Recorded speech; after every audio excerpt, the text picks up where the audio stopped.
மார்கழியில் திருவெம்பாவை பாடுவதன் அவசியம். திருவெம்பாவை என்பது சிவபெருமானை குறித்து மாணிக்கவாசகரால் பாடப்பெற்ற பாடல்களின் தொகுப்பாகும். இந்த திருவெம்பாவை பாடல்களுடன் திருப்பள்ளி எழுச்சி பதிகத்தின் பாடல்களையும் இணைத்து மார்கழி மாதத்தில் பாடுவதை சைவர்கள் மரபாக கொண்டுள்ளார்கள். கன்னிப் பெண்கள் மார்கழி மாதத்தில் இருக்கும் பாவை நோன்பின் ஒரு பகுதியாக இந்த பாடல்களை பாடுகின்றனர். திருவெம்பாவை 20 பாடல்களை கொண்டது.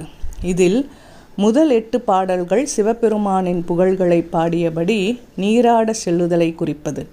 9வது பாடல் சிவபெருமானிடம் தங்கள் வேண்டுதல்களை கூறுவதாகவும் 10வது பாடல் நீராடுதலையும் குறிக்கின்றன. பெண்கள் நோன்பு நோக்க செல்லும் போது தூங்குபவளை எழுப்பும் காட்சி திருவெம்பாவையில் வருகின்றது.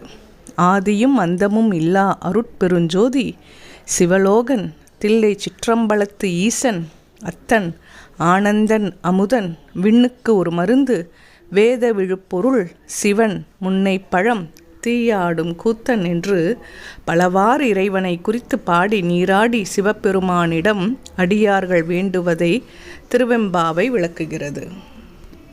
மார்கழியில் திருவெம்பாவை பாடுவதால் கிடைக்கும் பலன்கள் குறித்து பார்க்கலாம். கன்னிப் பெண்களின் மனதிற்கேற்ற மனவாழ்க்கை அமைகிறது. ஜாதகத்தில் திருமணம் சம்பந்தமான தோஷங்கள் இருப்பின் அவை நீங்கி நல்வாழ்க்கை அமைகிறது. சந்ததி விருத்தி உண்டாகிறது. செல்வம் செல்வாக்கு புகழ் பெருமை கூடுகிறது.